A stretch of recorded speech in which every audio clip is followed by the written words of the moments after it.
Optimal health for high performers.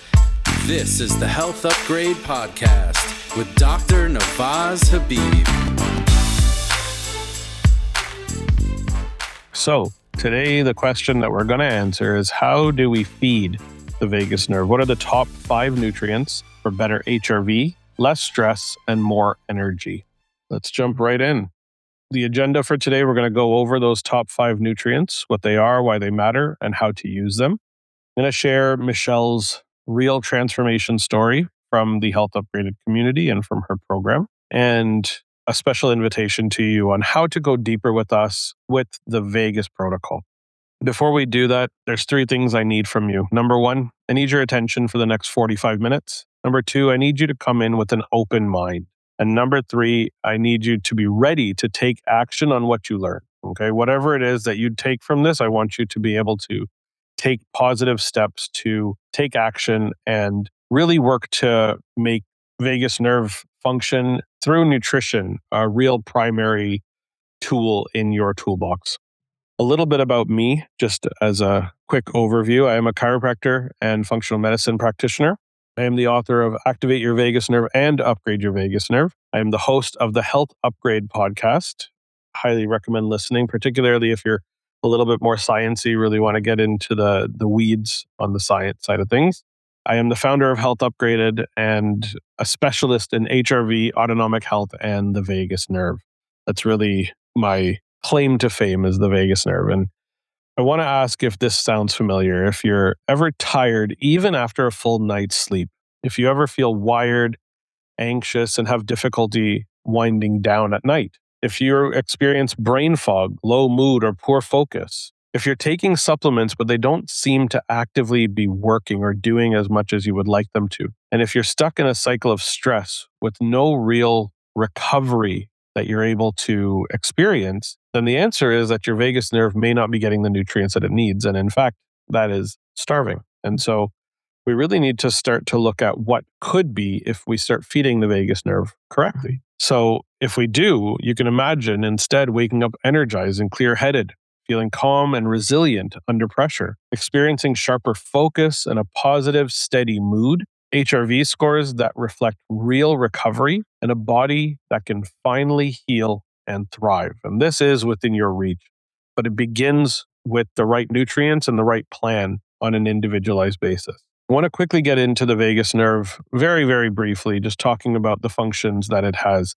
At the brain level, it regulates your stress response and it modulates the immune system. This is really important because the immune system is the target of the vagus nerve. At the heart level, it controls heart rate and HRV, and it is a very strong piece of inflammatory control. And controlling inflammation is really the goal of optimal vagus nerve function. At the gut level, it drives motility and microbiome balance, and it's also heavily involved in regulating optimal mood and mental health.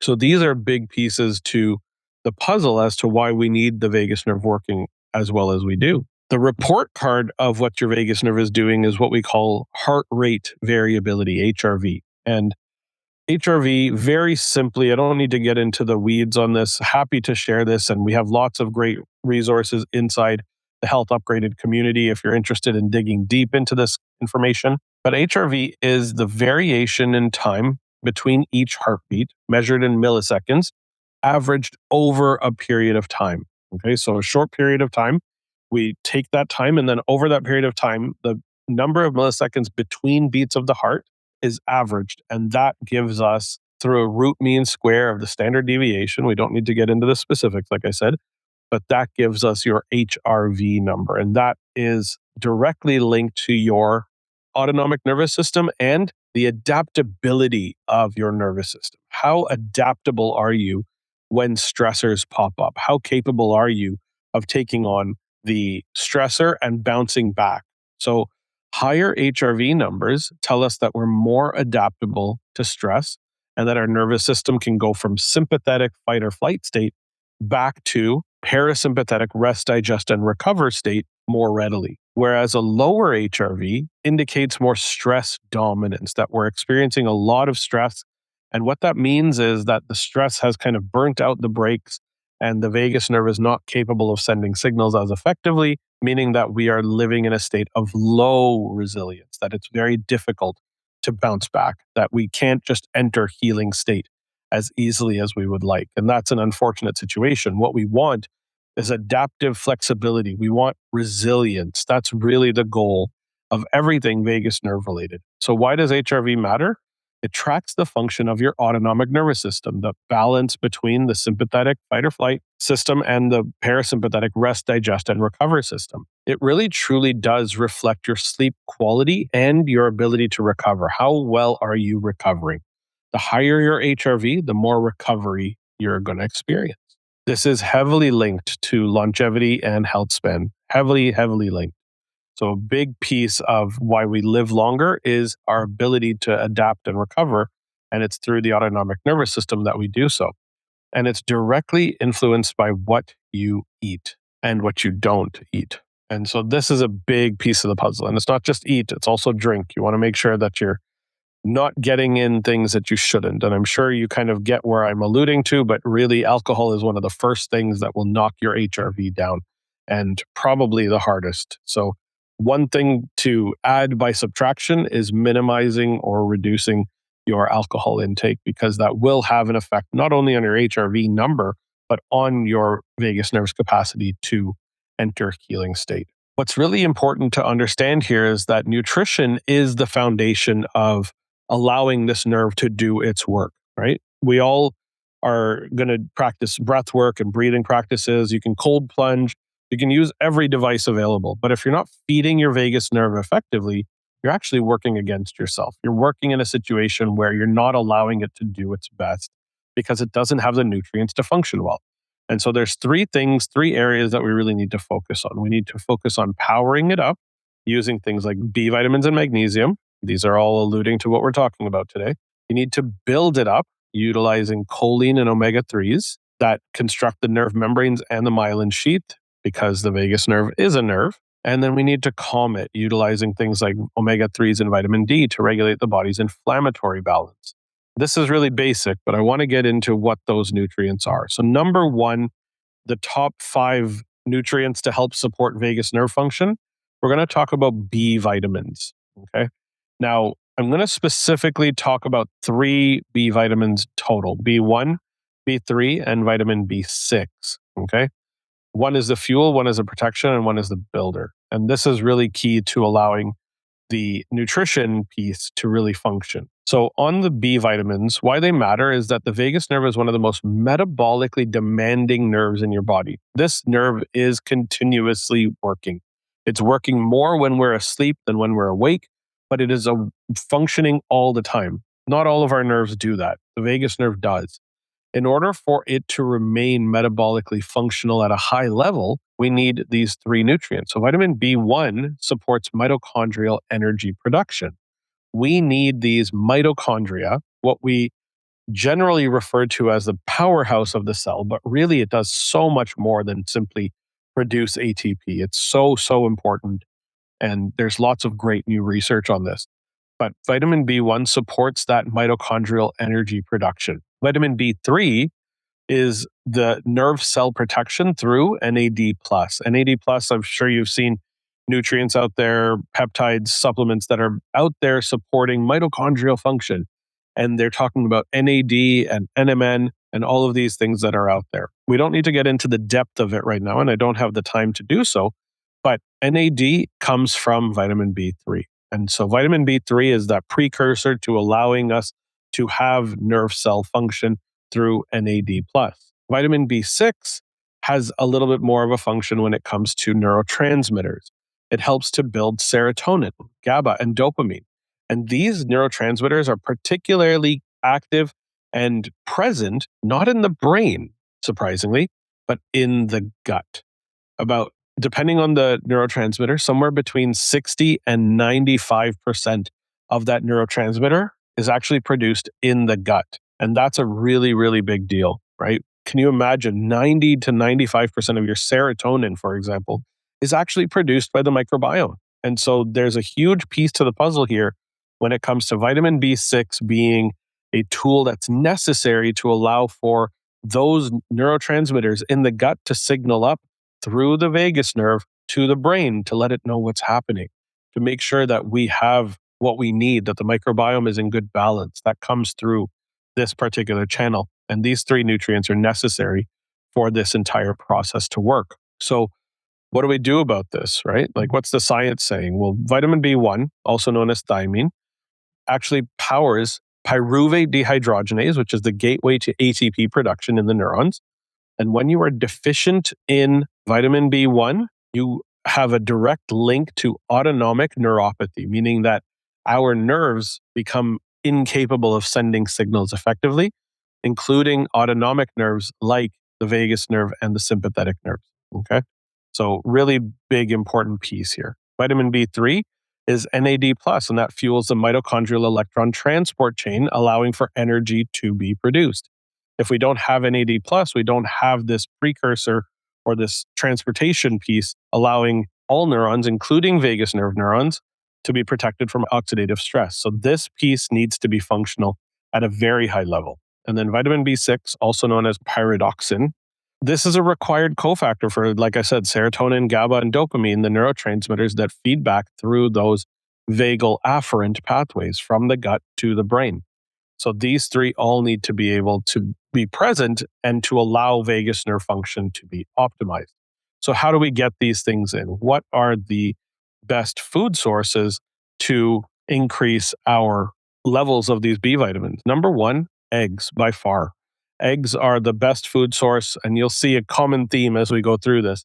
But eggs contain a lot of really important nutrients for our vagus nerve to function really well.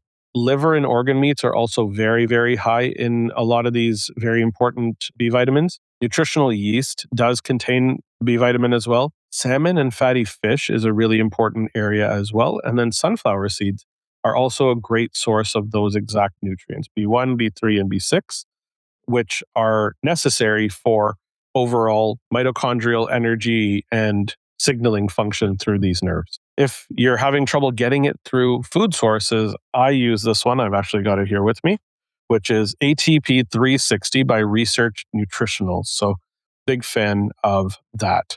Danielle, you asked a question here. If people do not like or can't have eggs, does choline help the lack of eggs? We'll talk about choline very, very soon, and I'll explain all of that for you, okay? So I really like ATP 360 from Research Nutritionals as my personal go-to source for those nutrients. And it isn't just B vitamins. It has a whole lot more to it. So you'll actually see a nice theme here in terms of not needing to take 1,000 different supplements and really have a cupboard or a cabinet full of these things. The next nutrient, Danielle, you caught me just before, is choline, and specifically phosphatidylcholine. Okay. And we'll talk about why that's important, but it comes down to the fact that the vagus nerve utilizes acetylcholine as its neurotransmitter. So choline is the one of the necessary nutrients to build acetylcholine. The vagus nerve literally uses only acetylcholine as its neurotransmitter, and choline comes in as an essential nutrient to help produce it. And without it, our vagus nerve can't signal out through the synapses. It can't hit those immune cells that it's trying to hit to regulate them. And it can't send the signals to the gut to have motility and to make things function well. So choline plus acetyl-CoA build acetylcholine. This leads to the vagal signal being capable of being sent, and that leads to calming and healing energy. A couple different things. Phosphatidylcholine specifically helps to build the membrane of the nerve cells. It actually is a huge component of the structure of the nerves. And that protects the structure of every vagus nerve neuronal fiber, as well as the fiber, the membrane of every cell in the body. Here's the kicker. 90% of diets in North America are deficient in choline intake. I'll say that one more time. 90% of people in North America are deficient in choline intake. We're not getting enough of this nutrient in. Okay. I really, this one is like the big one. We really need to make sure that we're getting enough choline in to make sure that we have this precursor to allow acetylcholine to be built and for us to then have signaling capabilities that are effective. Here's the science behind it. The cholinergic comes from the root word of choline, cholinergic anti-inflammatory pathway is regulated through acetylcholine.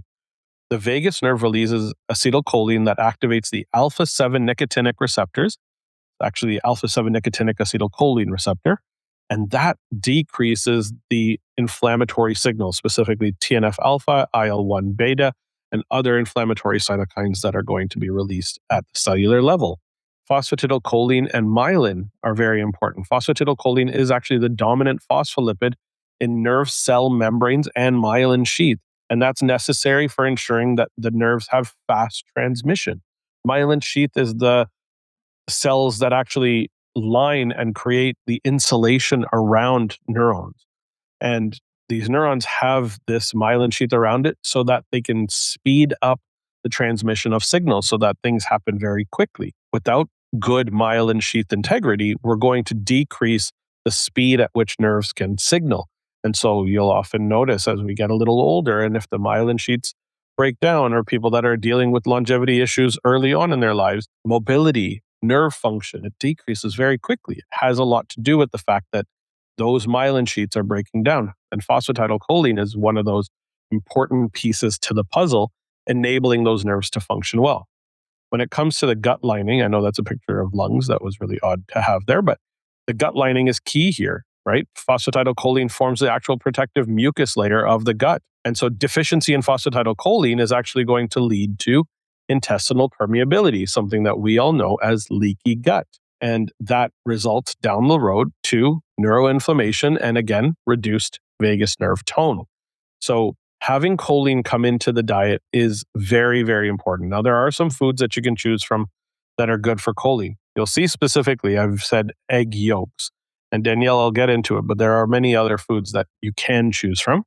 Egg yolks are the most readily available source, and ideally, they are runny egg yolks. Okay, so I like runny egg yolks because they're more bioavailable. You're able to absorb them more easily in the gut.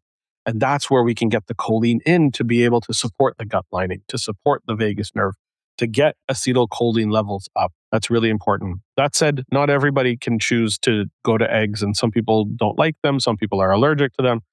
So things like liver and organ meats, very, very high in choline. So that's a great way to get it in. Here's a little trick for you. A lot of people don't love just having liver or organ meats as part of their normal diet. I am actually lucky enough. We've got a great little butcher shop nearby, an organic butcher. And what they do is they do ground beef packets frozen that are 80% ground beef and 20% organ meat mixed together. That is a great way to kind of get the organ meats in without needing to cook an organ meat every single time. So the taste changes ever so slightly to a little bit of a more organy taste, but it's kind of masked inside the meal. And so if you're making something like a meat sauce, that's a great way to get it in, or tacos, a great way to get it in. So I really like that as a little hack that you can utilize to get in some of those organ meats that are high in choline. Beef and chicken are particularly high in this. There are other areas that we can go to, but if we're choosing to do a vegetarian or vegan diet, soybeans and edamame are quite high in choline. And sunflower lecithin is one of the best ways to get it in through supplemental form. That said, in this wonderful product that I have beside me here that I personally use and love, ATP 360, it contains choline and phosphatidylcholine, two different forms. So that's huge because this is a complete mitochondrial and nerve support formula. ATP 360 is one of my favorites, so I really like that a lot. Okay. Let's move on to nutrient number 3, which is linked to the acetylcholine side of things, and that is magnesium. Now, magnesium, I'm sure we've all heard a little bit about that. It's really necessary for sleep, or it's necessary for brain health. And there's many different forms of magnesium that are out there. Magnesium is a mineral that actually lets your vagus nerve fire. That's key here. Without magnesium, acetylcholine's story can't be told. Okay. Even with enough choline, your vagus nerve needs magnesium to actually release acetylcholine and for the receiving cell to respond to it. So magnesium needs to be present within the synapse, allowing for enzymatic reactions to occur. Over 300 different types of enzymatic reactions. Magnesium needs to be there. And so many of us are deficient in magnesium. Low levels of magnesium are linked to elevated sympathetic tone, elevated fight or flight state, which puts us into fight or flight dominance and reduces our HRV. And this is huge because without this very, very important nutrient, we're not going to do very well and we're going to actually get worse under ongoing stress. And so many people are actually victims of stress because they're lacking these nutrients to be able to provide optimal signaling of acetylcholine and every other nerve within the body. The science behind it, acetylcholine in HRV, magnesium has been shown and is required for acetylcholine release and receptor sensitivity. So, in order for acetylcholine to come out from the signaling nerve, whether it's the vagus nerve or any other nerve, to have acetylcholine come out, and then for the actual acetylcholine receptor to have acetylcholine bind to it, magnesium needs to be there. And so when we're deficient, this leads to sympathetic dominance, reduced parasympathetic levels, and a reduced HRV. Okay. Magnesium is also involved in oligodendrocyte function. These are the cells that create and support and form the myelin sheaths. So again, for nerve health, magnesium plays a huge role, and it actually does support nerve regeneration if there's ever damage that does occur. And then one big piece here, magnesium does also inhibit a very important cofactor or factor inside the cell called NF kappa beta, NF kappa B. And this is the master regulator of neuroinflammatory signaling and anti-inflammatory at the cellular level. We can actually shut down inflammation at the cellular level through the use of magnesium. In terms of food sources, dark leafy greens are very, very good at getting magnesium in, spinach and chard in particular. Pumpkin seeds are high in magnesium. Dark chocolate, and yes, it does say 85% plus. We know that the lower percentages don't quite have as much, and you're also getting the sugar and whatnot that's in those other dark chocolates. Avocado is great for magnesium as well. So glad to hear that avocado toast, ideally a gluten-free version, is not so bad for so many reasons. And legumes and black beans are also quite high in magnesium. But most of us, like we mentioned, are quite deficient. And you'll never guess which supplement has magnesium in it. And this isn't the only supplement we're going to talk about today, but it actually is so well formulated that it helps to support magnesium level alongside those B vitamins and choline that we mentioned. So that's again the ATP 360 here from Research Nutritionals. It's so beautifully formulated that it really is meant to be a supportive tool for both the vagus nerve and the mitochondria in combination. It's so well done. And that's why I'm talking about it today. And I wasn't paid to do this. I don't make anything off this in terms of talking about this. This is a product that I personally use. So I'm a big fan of it. Let's get into nutrient number 4, and that is omega-3 fatty acids. So omega-3 fatty acids, these are EPA and DHA, and these are necessary for inflammatory balance and to build the architecture of the nerves. Okay, omega-3s are huge here, and they really need to be present and functional at high levels. Inflammation is a natural and necessary process. The problem isn't inflammation in itself, it's when the process of inflammation remains switched on, even when the threat that the inflammation was built against is gone. That's where the issue is. Chronic, unresolved inflammation silences the vagus nerve and drops our HRV. And this is usually the cause of the breakdown of the vagus nerve in the first place, is uncontrolled inflammation. And funny enough, it's the vagus nerve that's meant to control the inflammation. So it's a cycle of too much stress causes the vagus nerve to break down, which allows us to be able to decrease stress. And so that's this cycle that needs to be broken. There's 2 types of omega-3s. There's EPA and DHA. So EPA actually triggers a resolution and actively turns off the inflammatory process through these specialized pro-resolving mediators. So EPA breaks down into SPMs, and SPMs then go and shut off the inflammatory activity acutely. DHA is the other omega-3, and that actually builds up the structure, making up 30 to 40% of brain and nerve cell phospholipids. So making up the layers of the membrane, about 30 to 40% is DHA, and that is essential not only for the vagus nerve, but for all nerves to have integrity and for them to have good, strong structural optimization. If you have any questions through this, feel free to throw them in the Q&A, and I will respond to those questions at the end during the Q&A session. Okay? So in terms of omega-3s, the science says pretty clearly that HRV increases when you take 3.4 grams of EPA and DHA daily, and that shows a measurable improvement in just 8 weeks with adults that have elevated cardiovascular risk. Anybody's interested in the research, that's the PubMed ID right there. So feel free to grab that and check out that very great research. Like I mentioned, EPA converts into these SPMs, specialized pro-resolving mediators. And this is there to help resolve the inflammation. This converts to these SPMs and resolvins and protectants, specifically, those are their names, that actively restore inflammatory balance. They decrease the activity of inflammation that is occurring acutely. And then on the DHA side, DHA is 30 to 40% of the brain's phospholipid content. And this is critical for myelin sheath, for the myelin cells, the oligodendrocytes.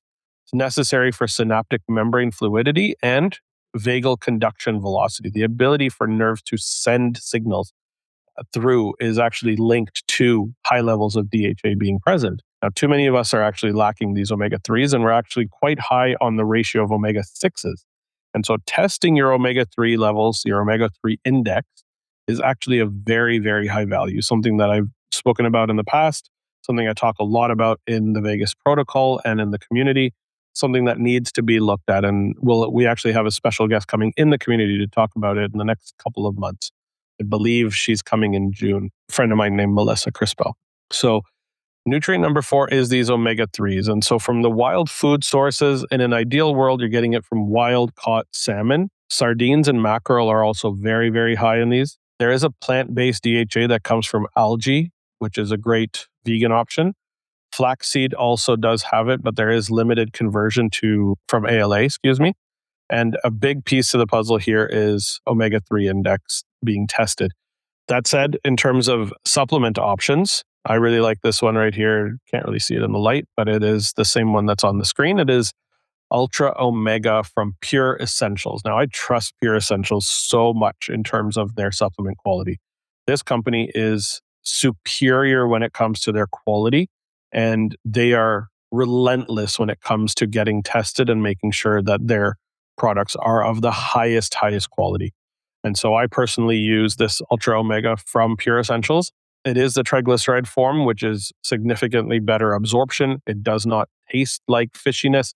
Open the bottle and it smells beautiful. It's really, really good stuff. And it is third-party tested for both purity and oxidation. So you know you're getting a high-quality tool. A lot of people will sadly try to just save money on this particular type of supplement. And if there's one supplement that you really want to be sure that you're getting high quality, it is fish oils, because rancid fish oils are completely horrible and negative for you. So you really want to be sure that you're getting good quality fish oils, high quality omegas, and from well-sourced specific areas. So that's why I choose Pure Essentials Ultra Omega personally.